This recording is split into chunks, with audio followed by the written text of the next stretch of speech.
spending lots of time searching outside of yourself to find happiness, joy, health, and wealth? With each new acquired good or goal reached, are you once again jumping on the gerbil wheel, searching for that next thing to make you happy? The answers we are searching for are actually inside of us, and the connection we are looking for is one with self. Explore these and other self-reflective questions here on Finding the Spark Within. Hosted by Kristen Collins, discover how you can connect with your purpose and achieve true happiness, meaning, and well-being. Don't miss tuning in and find the spark within.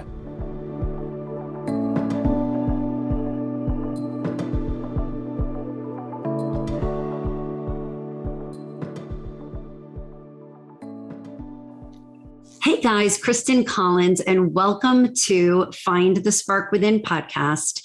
And I'm very, very excited today to have a conversation with my friend, Ray Higdon, and his beautiful wife, Jess, is also a friend. Hey, Jess. Ray, welcome so much, and thank you for your time today. Thanks for having me. It's a pleasure. It's an absolute pleasure. And I just want to first let folks know that I've had the pleasure of getting to know you guys through your charitable work. And you guys are so generous to the community. You're living that balanced life, right, of giving back. And I want to make sure that today we talk about your vision for giving back and what that means to you and Jess and your family.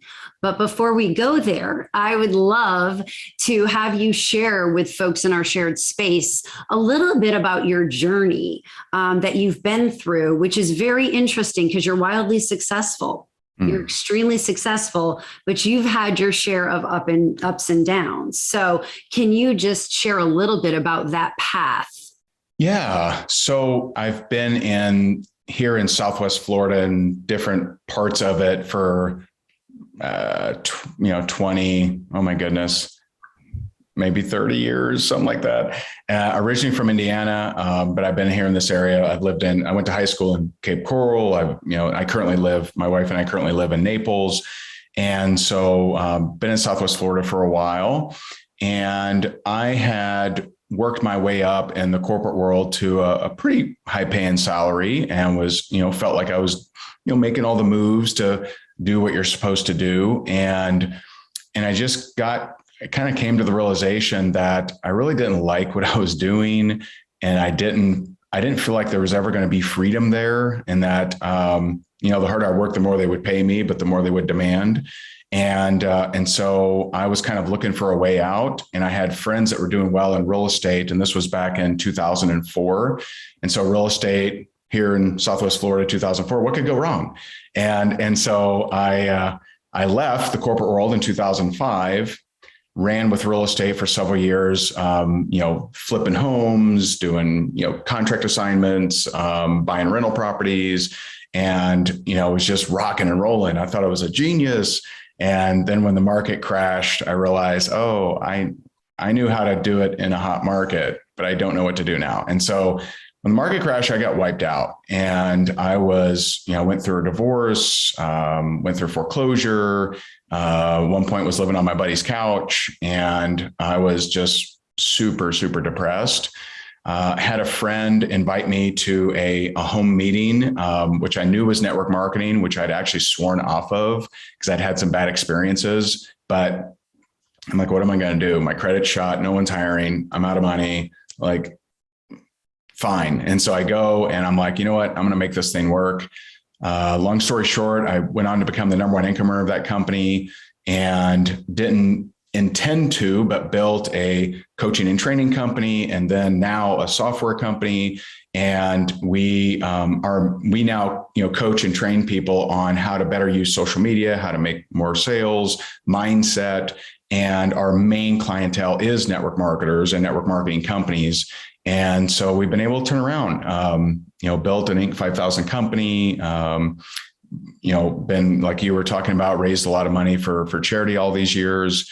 And we've been, having a blast now. So we're just loving what we do now and just having a lot of fun. Oh, right.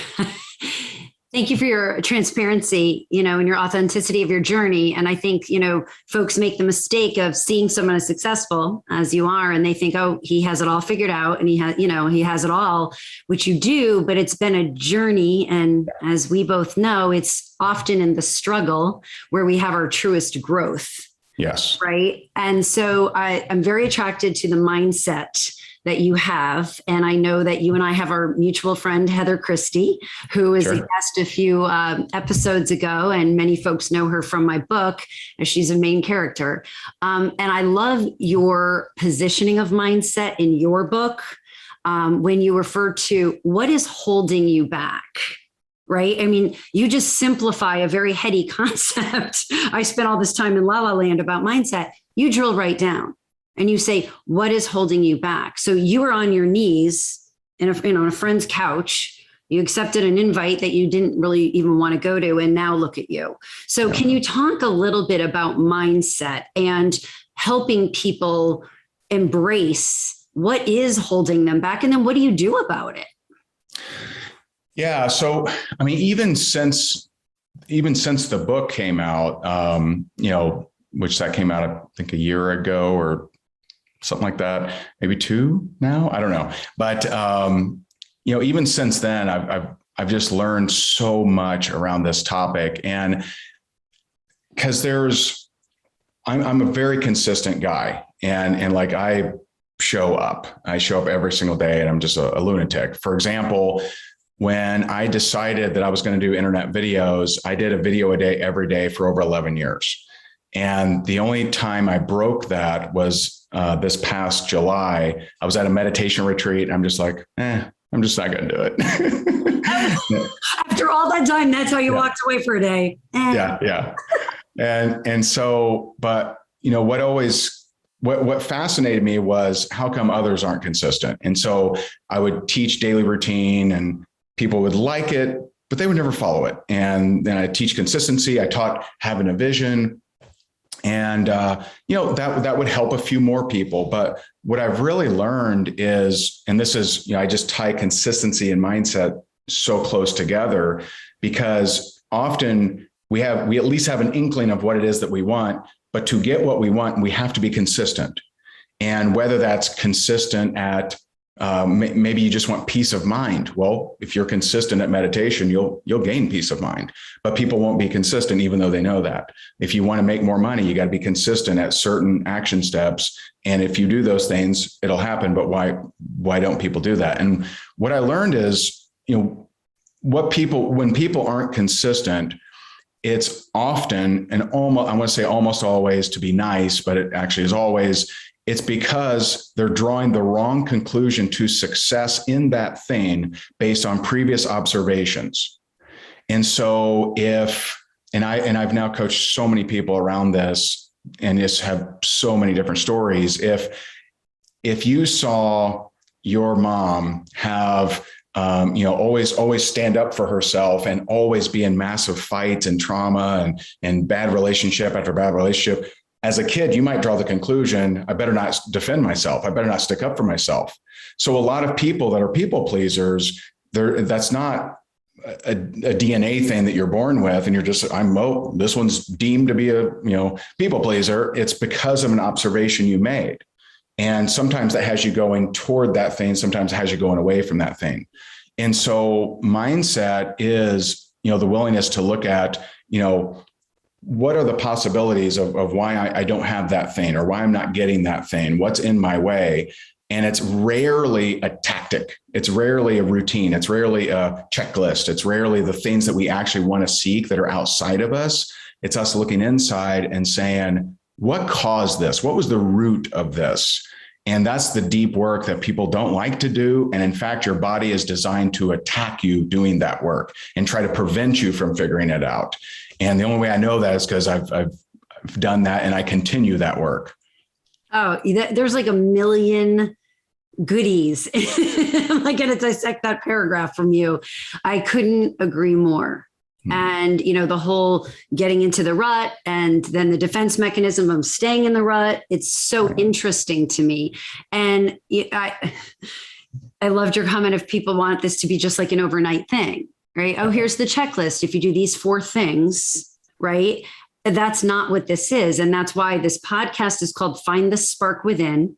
Yeah. And the tagline to my company is Find It Within Yourself. Because, right, what's holding you or what's, your journey is going to be different than mine. And the answers are going to be different for each of us. So what you inspire, which you inspired in me, and you inspire in tens of thousands daily, is this opportunity to be aware of this and then create your own pathway out of it. So is there 1 or 2, goodies? If someone was like, I'm hearing this probably for the first time, even though it's probably been said before, what is a first step that someone can take to go ahead and start moving themselves to shift their mindset? Yeah, I would start to become aware of your reactions and your emotions. Without that awareness, you are on autopilot. And so when you're on autopilot, you have nothing to say. You're just ring. And so one of my first programs that I discovered back in 2009 was that I had a trigger that the thing that would drive me was doubt. So I'll show you. That was my what Landmark Forum would call my act.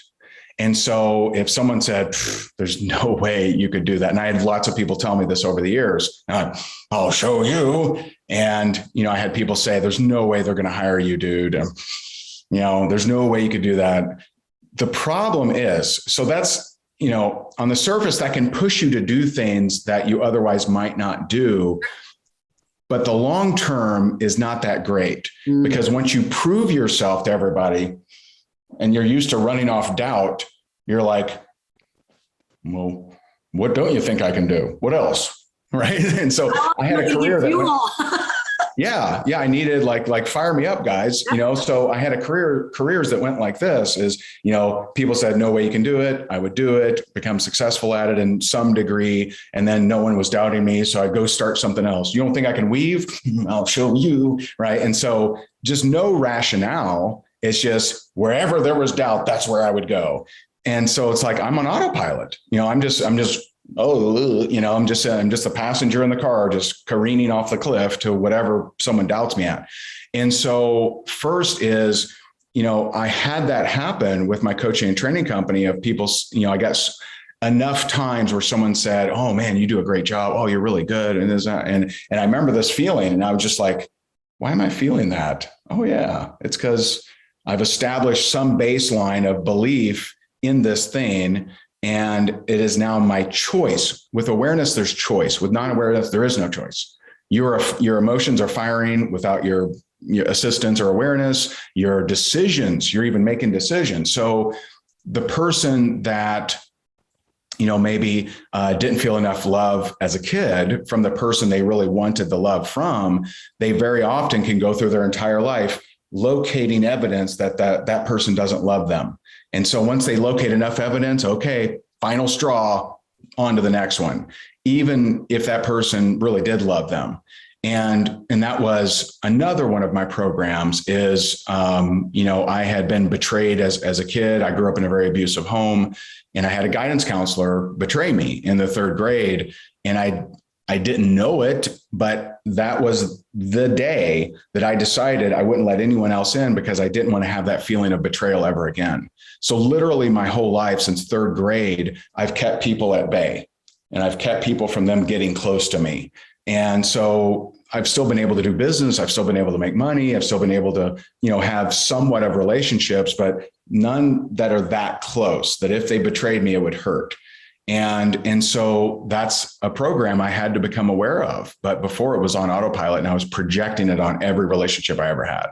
Oh, amen. And you and I, as we've talked about before, have had a similar journey. And I don't think I found my heart until I was 50, which is sad, and I now. Hey, at least you found it. Right. Thank you. Excellent point. And just living with that open heart, irrespective of other people's hurt or betrayal has been Quite a little journey. So you're helping inspire people to be aware of this default and sharing that you too have had challenges that you've had to overcome. It's not a light switch. It's not a pill. It's not a 3-step program. It's a journey, but it is something that we can do. Another thing that you shared that really resonates, and I literally had this conversation this morning with my little brother. As I read your history through you're just sharing in your book. I really got this. I'm not going to stay here and get stuck in this role. Whether it's because someone doubted you or just that was the job you were doing at the time, including your boss at the grocery store. I love that story. And you wanted more from life than just that paycheck. And I find lots of people, including myself in my former role, I make this money. I can't possibly walk away because I don't have clarity on what the heck else I'm supposed to do. And I now have done that. And I, am very blessed that I'm able to live every day on point. I've never been happier or healthier. No, I'm so lit up most days, often. You did that a number of times. So to support people who may want to transition from the I can't stand my job thing, and then they go home and then they're cranky pants, that whole cycle, what is like 1 or 2 takeaways that you can share for folks to navigate that discomfort and maybe make a change? Yeah, there's a few things. Number one is really focusing on what you want. What is it that you really want? And if you don't know, a trick that I've done, and I just had this conversation, but a trick that I've done is just, taking time before I go to bed to say, thank you for my guidance. And just like whatever you want to think, thank God, the universe, inner self, whatever you want to think, but thank you for my guidance. And what's interesting is I've actually never had that go unanswered. So if there was a time where we were really unsure on if we wanted to live downtown Naples or in a different area. And we had pros and cons. We were just kind of torn. And, I think it was 3 nights of me saying, thank you for my guidance. And then we had an amazing experience in the area that we live now. That was just like, okay, this is the answer. Like, this is clearly it. And so when you don't know, thank you for my guidance is a very powerful place to be. So focusing on what you want and what does that look like, and knowing, I think, one quote that helped me, I heard from Oprah, which is life is not a dress rehearsal. Like all this, I'm just going to toil my life at this thing I don't like. Like, that's just, that's so not 2021. It's like, wake up that, with the internet, with social media, with podcasts, with all these different things, like you have so many different weapons at your hand than people had in history. And, you can choose to do whatever you want. I had a friend who was in a job that she hated. And, I'm like, well, what is it that you want? She's like, I want to have fun. I want to do videos. And so she started doing videos on Gen X on TikTok. And she now has a humongous following. She now, coaches people. She's totally having a blast. And, so like, there's just unlimited possibilities, but you do have to focus on what you want. Now, a next level version of that, which I learned from Dr. Joe Dispenza, who is a huge mentor to me. He says, you want to live with memories of your future more than memories of your past. So the next level of it is you actually seeing yourself doing the things that you want, and you actually feeling the feelings of doing those things. And, that's kind of the next level. So when I wake up, it's, from my conscious mind is constantly, okay, what is it that I want to achieve? And what would it feel like if I already had it? What would that wish fulfilled look like? What would it feel like? What would people say to me? What would be the backup evidence? And so I'm way more thinking about things to come as if they've already happened versus, my mom could have done this. And, and that's, most people are focused on what they don't want. So they get more of what they don't want. Amen. And so. Amen. It's so interesting. And I know that you're close with Dr. Dispenza. I was at the gym about a month ago, and there's these 4 young guys that work out together every morning. And I just marvel at that. I just love their little tribe and their support of one another. They're on the equipment next to me. And one guy's like, hey, I just listened to this thing by this guy, Joe Dispenza.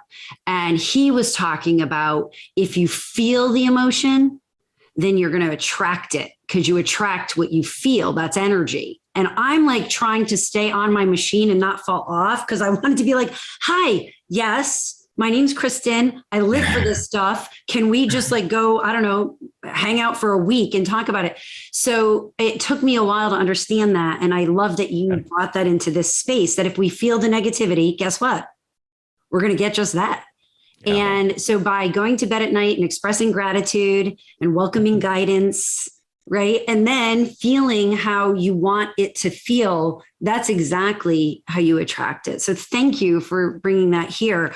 I do know, and I have disagreed with other folks who are like, you just have to declutter and get everything out of your way and go for it.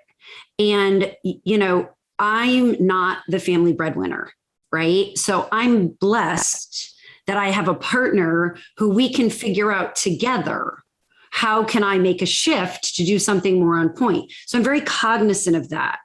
I don't advise for people to just blow up their existing life, right? Yeah, and, I agree. Right, naked. And when I was reading what you had to say, you were sharing the same thing, which is why I wanted to bring it here, because I agree with you.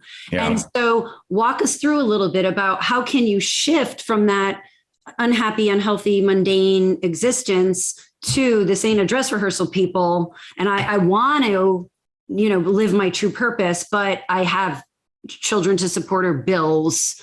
Take a minute to walk us through that. Yeah. Most people have time restraints. They're like, yeah, I want to quit my job, but I got 3 kids. And so it's just becoming, it's not enough. And it's interesting you said declutter, but it's not enough to alter just your time management. It's also energy management. So I'll give you some very basic tactics that I did, but I'll also give you some maybe weirder stuff too. So the basic tactics. So I'm working at this job. I realized this is not where I want to be. And so I'm like, okay, I gotta go to this job because I don't, it's what's paying me, but how can I question my time? How can I use my time more effectively? And so I started, instead of music, I started listening to audio CDs on the way to work, on the way home, at break time. Instead of just goofing off, I did something quick if I was eating and did whatever, made phone calls sometimes. And at lunch, which was a big one, we all were used to going offsite, with everyone and just kind of complain about the job and the boss and the project. And so I'm like, hey guys, can't make it today. And I started bringing my lunch, eating it in a few minutes, and then just working my side business, and if you don't have a side business yet, like maybe that's time you spend researching your side business to find what is best for you. But, I really started being crazy about my time and just not trying to create new time, but just using what time do I currently have that do I really need to go with the coworkers if I know I'm not staying here? No, right. That makes no sense. So let's utilize that time better. Now, energy management is a little different. And that is, so we moved a couple months ago, and I saw it as an opportunity for me to really question, what do I really need? And so I basically came to 2 categories, right? What are things that help me toward my purpose? And what are things that bring me joy? And anything else I don't want. And so I, sold all my watches. I just don't care about, I'm using my phone and just fancy, expensive watches. I don't need them. I sold my watches. I found anywhere, like if I had a thought about a certain thing, then I wanted to either get rid of it or utilize it or whatever. So we've had a storage unit for, 5 years. And I don't even know what she's put in there. right? Like, I have a few things, but she's got a ton of stuff in there. I don't know what's in there. I'm like, you know what? It's on my mind. I got to clear this up. I go to the storage unit and I donate a tractor trailer full of stuff we haven't used in 5 years. We don't need, it's not necessary, none of it. But, some of it's good stuff, good enough to store, right? And so got rid of all that. I've now like I'm looking around, I got all these empty cabinets and empty shelves and everything. But my energy, because we only, to a degree, we have a finite amount of mental energy of what we can think about and what consumes that time. And so if you can eliminate some of the things that you're thinking about that are taking up that mental creation space, you can get more into creation. And, whether that's your past or whether that's things. And so I've just been on this massive mission these last, 6 months to just really trim out anything that I just don't need that's either that's not contributing joy or helping me with my purpose. And so it's been really freeing. I mean, I don't know what all we've donated to Goodwill. We've sold some things I've sold like probably about $70,000 worth of stuff on eBay. I've had books. I've had 6 humongous boxes of books for a million years. I mean, literally decades. I haven't opened any of them in 15, 20 years. Why do I have these things? I don't need them. They're sucking your energy. Yeah. And so I like the idea of declaring. I don't like the idea of just, blowing up your life and I'll figure it out. Most people aren't ready for that. And they may do that knowing that they'll have a reason for failure, saying, I just went too fast. Epic. So they're actually preempting their excuse. They're preempting. They're not doing it consciously, but they're preemptively, here's why I failed. I didn't do that. That is good. I love that line of thinking. So I love that you and I are in agreement about that. And I get really worried when I hear someone be like, yes, you've got to, let go of that. So you can, yeah. And, I think that you have to walk up to the cliff first. Like you don't want to leap from way back there because you're going to fall flat on the rock, right? You have to work your way towards the ledge and then let the winds lift you off. Right. And so timing. And when you said before too, like with you and Jess thinking about where to live, for me, it's when you don't know what to do, don't breathe. And then you'll have your opening if you just sit in the discomfort. Right. I love that. So one other thing I want to touch in with before I'd love to hear a little bit more about your community support. Another thing that you and I are in wicked alignment about is I'm an outside of self creator. I'm not a contemplative, like I need to go sit by myself in isolation, to create or move or grow or expand. So I find as I look back that I like to have creative space where I can put stuff out and see what sticks and see what resonates and see, I don't even know half the stuff in my head. And I'm really blessed that I have some people that I can be in that creative space with to just, oh my God, not only did I hear what I had to say, but sometimes I don't. And that other person can be like reacting to it. Right. Yeah. So you use the instead of ready, aim, fire, where folks spend all this time preparing for their launch, preparing to jump off the ledge, right? And I can see how that can get in the way. As I've created my own business, I'm like, my website, this, I don't have this, and thank goodness someone smarter than me said, Kristen, you're never, even when you have all those things, there's going to be other things you don't yet have. So I have learned to be comfortable with ready, fire, aim. Right. And I'd love you to talk for a few just about that concept because I love it. And that's how I live. Yeah.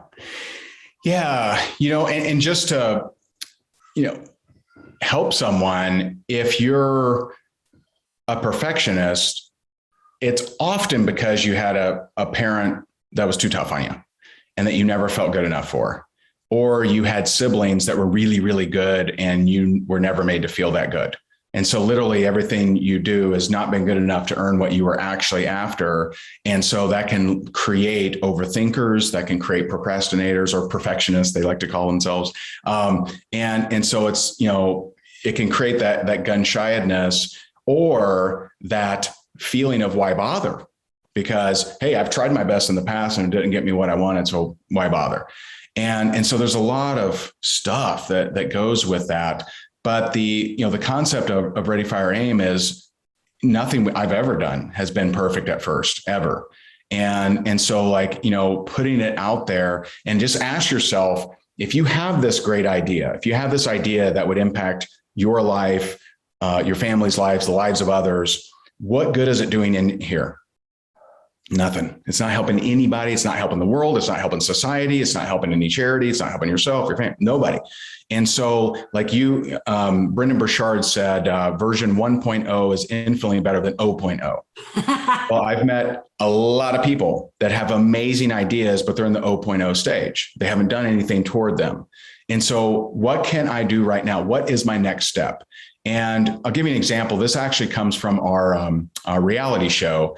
I had a lady on there I was coaching, and I said, what's one thing you'd really love to do and would be really meaningful to you? And she said, I've always wanted to buy my parents a home, to thank them for what they did. And, I'd love to buy them a home. And I'm like, okay, awesome. How long have you had that as a goal? 10 years. Great.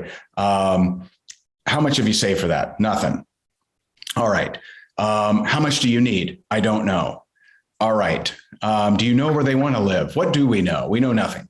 And so when we have goals that are meaningful and we don't make any steps toward them, it actually hurts our integrity. It actually makes us feel like we're not worthy of the things that we truly want. And I agree. I believe it was, I want to say it was Emerson maybe, but nothing is so capricious in nature for us to be able to see it without the ability to accomplish it.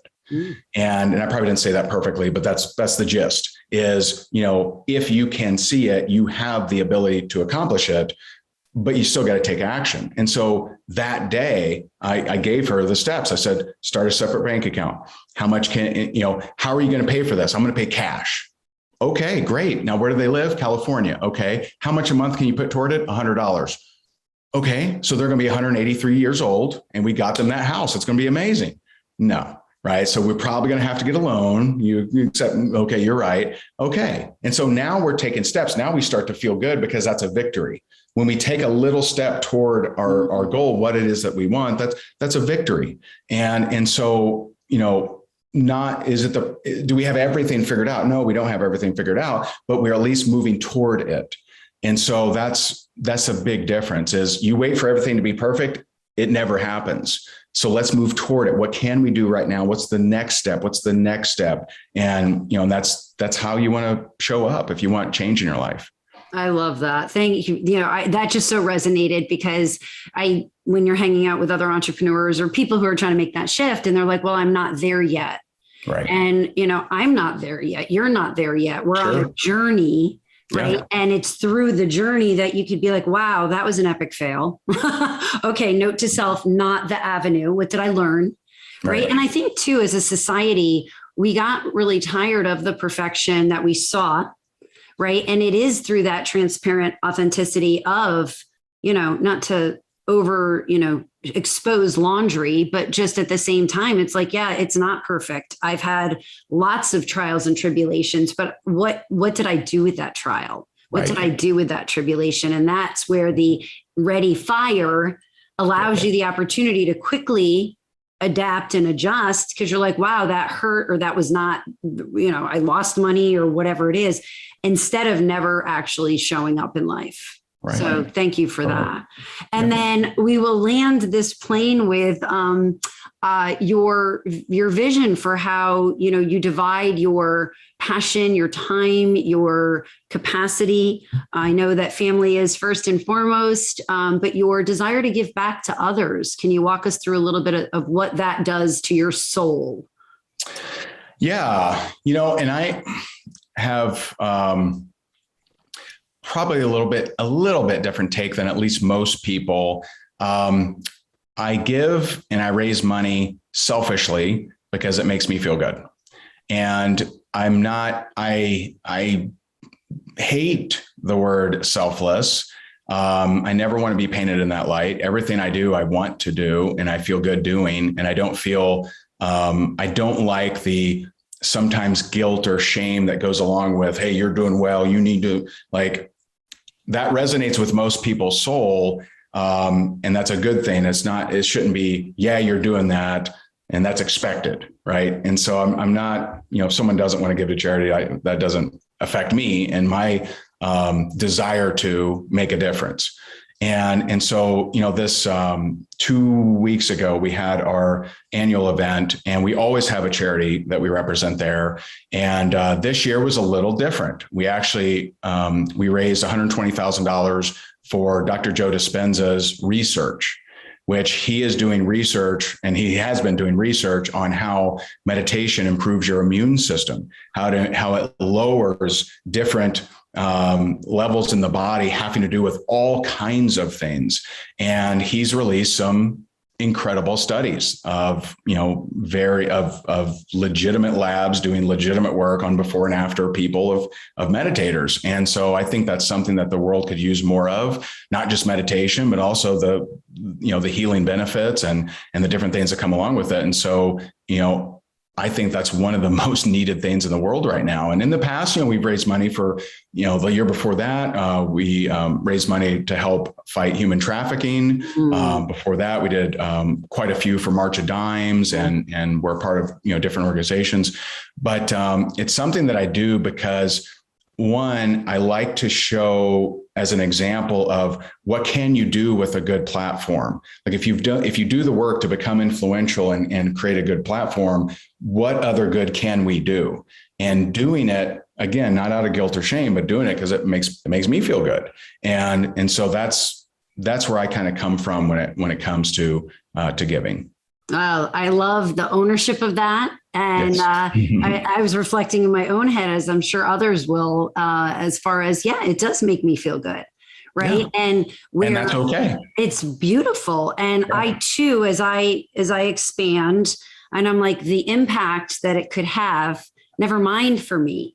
Right. Yeah. But being able to provide in avenues that inspire me. So, and the immune piece with Joe Dispenza, my whole journey of having chronic disease that no one could solve for because of my unhealed trauma. It's amazing how our minds and what meditation has done for me and the healing work. And now my body is like, woohoo, I've never felt better. So I'm very inspired, and I can't wait for those results. So I just want to thank you. You are one of the busiest humans I know next to me. And it is just an honor to be able to have this conversation with you, because I have mad admiration, but also, what you say and the way you say it resonates so much with what I believe in as well. I enjoy your YouTube work. I have been following your work. How can folks plug in with you to continue to learn and grow from you? Yeah. And thank you. And I'm so proud of you and your journey. It's awesome. The book, I don't know if we actually titled it, but the book we've been talking about is Time, Money, Freedom. And that's put out by Hay House. And so that's available on Amazon, Audible, Kindle, et cetera. So that's one, if you want a deep dive, or really any social media channel. If you search Ray Higdon, you'll find me. Yeah, you will. We love to help people. We love to, help people create transformation, help them see the greatness inside of them versus be stuck in the trauma, in the abuse, in the different things that they've been through. So I love helping people that were just like me and are wanting to improve their finances and their relationships. Well, I can't thank you enough for that work and shedding your beautiful light. And please give Jess a kiss as well. She's doing the same. And anyone who picks up your book will learn that very quickly as well. So thank you for your time. And I'll add all that to the show notes so that folks can go ahead and access that as well. So until I see you again, thank you, thank you. And to everyone, thanks for taking the time to get to know my friend Ray a little bit better. And I hope this information stirs something inside of you and creates that spark that you're ready to take action and use the tools that he and Jess provide to do just that. So we'll see you in a few weeks. And as always, be love. Bye. You have just listened to another episode of Finding the Spark Within with Kristen Collins. If you found our content valuable, Visit us at kristencollins.com/podcast, where you can find more episodes and amazing content. Connect with your purpose and discover ultimate joy. Join us again next time here on Finding the Spark Within.